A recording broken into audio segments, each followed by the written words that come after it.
വിഴിഞ്ഞം പോർട്ട് വന്നതോടുകൂടി കൊച്ചിൻ പോർട്ടിന്റെ കാലം അവസാനിച്ചു എന്നുള്ള ചർച്ചകളാണ് നടക്കുന്നത്. എന്തൊക്കെയാണ് ഈ കൊച്ചു കേരളത്തിൽ സംഭവിക്കുന്ന എന്തൊക്കെ കാര്യങ്ങളാണ്? ഇപ്പൊ തിരുവനന്തപുരത്തെ അണ്ണന്മാരുടെ കൊച്ചിയുടെ അധിക്ഷേപത്തിൽ ഏറ്റവും കൂടുതൽ അധിക്ഷേപം ഏറ്റുവാകുന്ന ഒരു സ്ഥാപനം കൂടിയാണ് കൊച്ചിൻ പോർട്ട്. ഞാനാണ് ഈ ഏരിയയിലെ സാറിന്റെ സ്ഥിരം വേട്ടമൃഗം. സത്യത്തിൽ തിരുവനന്തപുരം പോർട്ട് ഒരു കൊമേഴ്സ്യലി വയബിൾ ആയിട്ടുള്ള ഒരു പോർട്ടല്ല. സത്യമാണോ ഈ പറയുന്നത്? ഇപ്പൊ തിരുവനന്തപുരം മാത്രമല്ല, അടുത്ത് കിടക്കുന്ന കൊളംബോയും അല്ലെങ്കിൽ ഹമ്പന്തോട്ടയൊന്നും കൊമേഴ്സ്യലി വയബിൾ ആയിട്ടുള്ള ഒരു പോർട്ടുകളല്ല എന്നാണ് പറയുന്നത്. അപ്പം അതിൻ്റെ ചർച്ചകളാണല്ലോ നമ്മൾ കേൾക്കുന്നത്. ഇപ്പോൾ കേന്ദ്രവും കേരളവും അദാനി പോർട്ടും തമ്മിലുള്ള വയബിലിറ്റി ഗ്യാപ്പ് ഫണ്ടിന്റെ ചർച്ചകളൊക്കെ നമ്മൾ കാണുന്നുണ്ട്. നിങ്ങളിങ്ങനെ തരം പോലെ വാക്ക് മാറ്റി പറഞ്ഞ ആപ്പിലായത് ഞാനാ. മുംബൈ, ചെന്നൈ, കൊച്ചി തുടങ്ങിയ പോർട്ടുകൾ കൊമേഴ്സ്യലി വയബിൾ ആയിട്ടുള്ള പോർട്ടുകളാണ് താനും. നീ എന്ത് തേങ്ങയാണ് പറയുന്നത്? എനിക്കൊന്നും മനസ്സിലാവുന്നില്ലല്ലോ.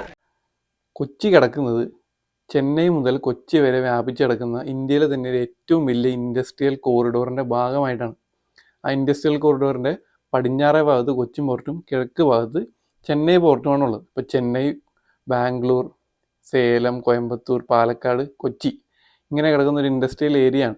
അതുകൊണ്ടാണ് കൊച്ചി ഒരു കൊമേഴ്സ്യലി വയബിൾ ആയിട്ടുള്ള ഒരു പോർട്ടാണെന്ന് പറയുന്നത്. നീ ഇത്രയും ഭയങ്കരനായ വിവരം ഞാൻ അറിഞ്ഞില്ല. പക്ഷെ ഇത്രയും പൊട്ടൻഷ്യൽ ഉണ്ടായിട്ടും എന്തുകൊണ്ടാണ് കൊച്ചി വലിയൊരു പോർട്ടായിട്ട് മാറാത്തെന്നുള്ള സംശയം എല്ലാവർക്കും ഉണ്ടാവും. അതും ശരിയാ. ഇപ്പം നമ്മൾ തിരുവനന്തപുരത്തെ കാര്യം എടുത്തിട്ടുണ്ടെങ്കിൽ തിരുവനന്തപുരം കേരള ഗവൺമെന്റിന്റെ പോർട്ടാണ്. ശ്വാസം വിട്. ജീൻസ് എന്റെ ആണ്. ബനിയനെങ്ങാനും കീറിയ കൂളിംഗ് ഗ്ലാസ് പൊട്ടാതെ ഞാൻ നോക്കിക്കോളാം. സ്വന്തം തന്നെ. എന്ത് ഷഡ്ഡി വേദന അത് നടത്തുന്നത് അദാനിയാണ്. അവിടുത്തെ A മുതൽ Z വരെയുള്ള എല്ലാ കാര്യങ്ങളും ഡ്രഡ്ജിങ്ങും ബിൽഡിങ്ങും ക്രെയിനുകളും എല്ലാം മാനേജ് ചെയ്യുന്നത് അദാനിയാണ്. ജോലിയില്ലാതെ അലഞ്ഞു കിടന്നാൽ ഞാൻ മുഴുഭ്രാന്തനായി പോകും. നിനക്ക് എന്ത് പണി വേണമെങ്കിലും ചെയ്യാം. പക്ഷെ കൊച്ചിൻ പോർട്ടിന്റെ കാര്യത്തിലേക്ക് വന്നിട്ടുണ്ടെങ്കിൽ ഇത് കേന്ദ്ര സർക്കാരിന്റെ പോർട്ടാണെങ്കിലും കേന്ദ്ര ഷിപ്പിംഗ് മന്ത്രാലയത്തിന്റെ കീഴിലുള്ള കൊച്ചിൻ പോർട്ട് ട്രസ്റ്റാണ് ഇത് മാനേജ് ചെയ്യുന്നത്. ഇപ്പോൾ കൊച്ചിൻ പോർട്ട് ട്രസ്റ്റ് ഈ വല്ലാർപാടത്തുള്ള കണ്ടെയ്നർ ടെർമിനൽ കൈകാര്യം ചെയ്യാൻ ദുബായ് പോർട്ടിനെയാണ് ഏൽപ്പിച്ചിരിക്കുന്നത്. അതേപോലെ തന്നെ കൊച്ചിൻ ചാനലിന്റെ ഡ്രഡ്ജിങ് നടത്താൻ വേണ്ടിയിട്ട് ഡ്രഡ്ജിങ് കോർപ്പറേഷൻ ഓഫ് ഇന്ത്യനെയാണ് ഏൽപ്പിച്ചിരിക്കുന്നത്. ഇവിടെ എന്തെങ്കിലും ഒരു പണി തന്നിരുന്നെങ്കിൽ പണി ഇപ്പോ നമുക്ക് കിട്ടിയ നിധികളാണ് ഇവര്. അങ്ങനെ ഒരുപാട് ഏജൻസികൾ കൂടിക്കലർന്നാണ് കൊച്ചിയിൽ ഓപ്പറേഷൻ നടത്തുന്നത്. എല്ലാവരും കൂടി തല്ലിയാൽ പാമ്പ് ചാവൂല എന്ന് പറയുന്നത് പോലെയാണ് കൊച്ചിയിലെ അവസ്ഥ. എല്ലാ ഏജൻസികളും കൂടി പ്രവർത്തിക്കുന്നതുകൊണ്ടാണ് അവിടെ ഒന്നും നടക്കാത്തത്. നീയൊക്കെ കൂടി പണിത് ഈ വീടും കൂടി എന്നെ കൊണ്ട് വാങ്ങിപ്പിക്കരുത്. കുറച്ച് കാര്യങ്ങളെങ്കിലും കയ്യിലുണ്ടെങ്കിലല്ലേ ഗവൺമെന്റിൽ നിന്ന് ഫണ്ട് മേടിക്കാൻ പറ്റുള്ളൂ. IUF മുഴുവൻ എന്റെ പിടിയിലാണ്. വല്ലാർപാടം കണ്ടെയ്നർ ടെർമിനൽ ഏകദേശം 10-20 വർഷം മുമ്പാണ് കമ്മീഷൻ ചെയ്യുന്നത്. അപ്പോൾ അവിടുത്തെ ഡ്രാഫ്റ്റ്, അതായത് ഈ കപ്പൽ ചാലിൻ്റെ ആഴം നിലനിർത്തിയിരിക്കുന്നത് 14.5 മീറ്റർ ആയിട്ടാണ്. പക്ഷെ 10,000 TU കണ്ടെയ്നറിന് മേലുള്ള കണ്ടെയ്നർ ഷിപ്പുകൾ കയറണമെങ്കിൽ 15 മുതൽ 18 മീറ്റർ വരെ ആഴം ഉണ്ടാവണം. അത് കൊച്ചിയിലില്ല. അതുകൊണ്ട് തന്നെയാണ് വലിയ കപ്പലുകൾ കൊച്ചിയിലേക്ക് കയറാനുള്ള അനുവാദവും ഇല്ലാത്തത്. ഇനി നമ്മൾ എന്ത് ചെയ്യുമല്ലയ്യ? നീ ഒന്നും ചെയ്യണ്ട, ചെയ്തു. 10-20 വർഷമായി എന്തുകൊണ്ട് ഇവർ 16 മീറ്ററിലേക്ക് ഡ്രഡ്ജ് ചെയ്തില്ല എന്നുള്ളൊരു ചോദ്യമുണ്ട്. അതിന് ഉത്തരം പറയുന്നത് കൊച്ചിൻ പോർട്ട് ട്രസ്റ്റ് തന്നെയാണ്. ഈശ്വര, ഇതൊക്കെ എന്റെ തലയിലാവൂലോ. അതെങ്ങനെ നിന്റെ തലയിലാവണം? പിന്നെ നീ കയറിയേക്കോ? ഞാനാക്കണ ഞാൻ അതിന്റെ ഒരു കുറവ് മാത്രമേ ഉള്ളൂ. ഇപ്പം ഈ 2 വർഷമായിട്ട് നമ്മൾ കേൾക്കുന്നത് 16 മീറ്ററിലേക്ക് ഡ്രഡ്ജ് ചെയ്യുന്നു. അതേപോലെ തന്നെ കൊച്ചിനിൽ ഔട്ടർ ഹാർബർ പണിയാൻ പോകുന്നു എന്നുള്ളൊരു വാർത്ത കേൾക്കുന്നു. എത്ര മനോഹരമായ നടക്കാത്ത സ്വപ്നം. ഡ്രഡ്ജിങ്ങിന്റെ കാര്യം പറയുകയാണെങ്കിൽ ഇപ്പോൾ അവരുടെ വെബ്സൈറ്റിലും കൊടുത്തിട്ടുണ്ട് നൗ ഡ്രഡ്ജിങ് ടു 16 മീറ്റർ എന്നൊക്കെ കൊടുത്തിട്ടുണ്ട്. അപ്പം ഞാനത് ട്രാക്ക് ചെയ്യുന്നുണ്ട്. ഈ ഫെബ്രുവരി 4-ാം തീയതി ഒരു ആന്റിഗൂൺ എന്ന് പറയുന്ന ഒരു സക്ഷൻ ഡ്രഡ്ജർ കൊച്ചിയിലേക്ക് വരുന്നു. ആളെ വേണ്ടത്ര പരിചയമില്ലാന്ന് തോന്നുന്നു. ലോകപ്രസിദ്ധനാ തനി രാവണൻ. 10 തലയായവന്. അവിടെ തന്നെ ഉണ്ടായിരുന്ന DC ആയിട്ട് 2 ഡ്രഡ്ജറുകളും കൂടി ഇപ്പോൾ 3 ഡ്രഡ്ജറുകളും കൂടി ഏകദേശം 4-ാം തീയതി മുതൽ 16-ാം തീയതി വരെ ശക്തമായി ഡ്രഡ്ജ് ചെയ്യുന്നത് ഞാൻ ട്രാക്ക് ചെയ്തായിരുന്നു.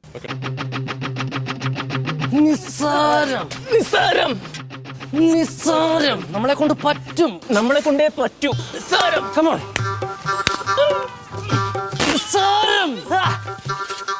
അതായത് ഒരു 9 മുതൽ 10 റൗണ്ട് വരെയൊക്കെ ഡെയിലി അവർ ഈ ചാനലിൽ ഡ്രഡ്ജ് ചെയ്യുന്നുണ്ടായിരുന്നു. 14-ാം തീയതി അവിടേക്ക് ശാന്തി സാഗർ എന്ന് പറയുന്ന ഒരു ഡ്രഡ്ജർ വരുന്നു. അത് 14-ാം തീയതി വന്നെങ്കിലും ഒരു 4-5 ദിവസത്തോളം ഇടക്കൊച്ചി കായലിൽ ആങ്കർ ചെയ്ത് കിടക്കുമായിരുന്നു. അപ്പോൾ ഞാൻ വിചാരിച്ചു വല്ല മെയിൻ്റനൻസിന് ഷിപ്പ് യാർഡിൽ വന്നതായിരിക്കും വിചാരിച്ചു.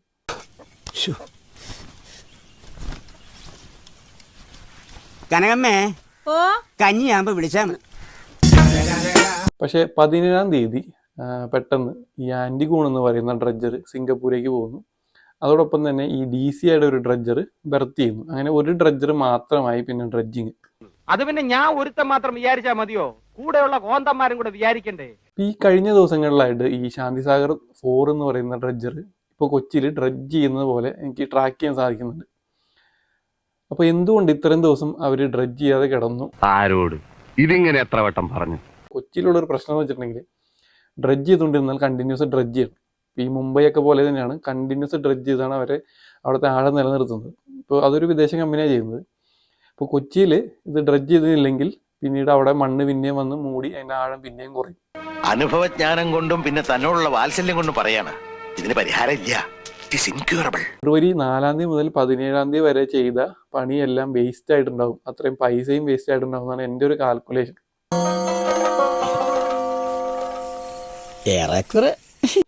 ഞാൻ ഈ ശാന്തിസാഗർ 4 എന്ന് പറയുന്ന ഡ്രഡ്ജറിനെ കുറിച്ച് ചെക്ക് ചെയ്തായിരുന്നു. പലന്ന് എനിക്ക് മനസ്സിലാക്കാൻ സാധിച്ചത് അത് അദാനി പോർട്ടിൻ്റെ ഡ്രഡ്ജറാണ്. അപ്പോൾ നമുക്ക് ഏകദേശം കാര്യങ്ങൾ മനസ്സിലാക്കി കാണുമെന്ന് വിചാരിക്കുന്നു. ആ വഴിക്ക് ഞാൻ പോയില്ല, ആ വഴിക്ക് തന്നെ പോകേണ്ടത്. ഇപ്പോൾ ഇന്ത്യയിലെ ഏറ്റവും വലിയ മുതലാളിയാണ് ഇപ്പോൾ തിരുവനന്തപുരവും അല്ലെങ്കിൽ കൊളംബോ. ഇപ്പോൾ കൊളംബോൻ്റെ ഈസ്റ്റ് പോർട്ട് എടുത്തിരിക്കുന്നത് അദാനി തന്നെയാണ്. അപ്പോൾ ഇന്ത്യയിലെ ഏറ്റവും വലിയ മുതലാളി ഏകദേശം 10-30,000 കോടി രൂപ ഈ 2 പോർട്ടിലുമായി മുടക്കിയിട്ടിരിക്കുന്നതാണ് പറയുന്നത്. നിങ്ങൾക്ക് ആവശ്യമുള്ളത് പണമാണ്. അതെ, എനിക്ക് ആവശ്യത്തിലധികമുള്ളതും പണമാണ്. അതെ, എന്നെ ഇട്ടുമൂടാനുള്ള പണം ഞാനങ്ങ് ദുബായിൽ ഉണ്ടാക്കി വെച്ചിട്ടുണ്ട്. ഇപ്പോൾ തിരുവനന്തപുരത്തും കൊളംബോയിലുമായി വരേണ്ട ഒരു 10 കപ്പലുകളിൽ ഒരു 4 എണ്ണം കൊച്ചിയിലേക്ക് വന്നിട്ടുണ്ടെങ്കിൽ അതിൻ്റെ നഷ്ടം ആർക്കായിരിക്കും എന്ന് നമുക്ക് ഊഹിക്കാനുള്ളൂ. ഞാൻ ഇതുവരെ ആരോടും പറയാത്തൊരു രഹസ്യമുണ്ട്. കേരളം അറിയാത്ത രഹസ്യം, ഇന്ത്യ അറിയാത്ത രഹസ്യം. ഇനി ഞാനത് മറച്ചു വെക്കുന്നില്ല. ഇനിയിപ്പോൾ ഇതൊക്കെ ചോദിക്കേണ്ടത് ആരാ? നമ്മുടെ രാഷ്ട്രീയ പ്രതിനിധികളാണ്. അപ്പം നമുക്ക് അവിടെ ഒരു MP ഉണ്ട്. പുള്ളിക്ക് ഇതിനൊക്കെ സമയമുണ്ടോ എന്ന് നമുക്കറിയില്ല. പെട്ടെന്നൊരു ധൃതി, മിനിങ്ങാന്നൊരു അടിയന്തരമുണ്ട്. അല്ല, നാളെ. പിന്നെ MLA-മാരുണ്ട്. ഇപ്പോൾ കേരളത്തിൻ്റെ വ്യവസായ മന്ത്രി അവിടെ നിന്നാണ്, അല്ലെങ്കിൽ കേരളത്തിൻ്റെ പ്രതിപക്ഷ നേതാവ് അവിടെ നിന്നാണ്. പക്ഷെ ഇവർക്കൊക്കെ ഇതിനുള്ള സമയമുണ്ട്. ഇവർക്കൊക്കെ ഭയങ്കര തിരക്കാണ്. എന്താ ഞാൻ ഇറങ്ങട്ടെ? 10-ന് മുമ്പ് തിരുവനന്തപുരത്ത് ജനങ്ങളുടെ ടാക്സ് പൈസയും മേടിച്ച് DA ഒക്കെ കൈപ്പറ്റി ഫുഡ് മേടിച്ച് കൊടിവെച്ച കാറിൽ കേരളത്തിൽ അങ്ങോട്ടും ഇങ്ങോട്ടും തേരാപ്പാര നടക്കുകയാണ് ഇവരുടെ മെയിൻ പണി. അവന്മാർ അങ്ങനെ പറയുന്ന ആളുകൾ. ഇതിലൊന്നിലും പെടാത്തൊരു സാധനം വെള്ളിമൂങ്ങ.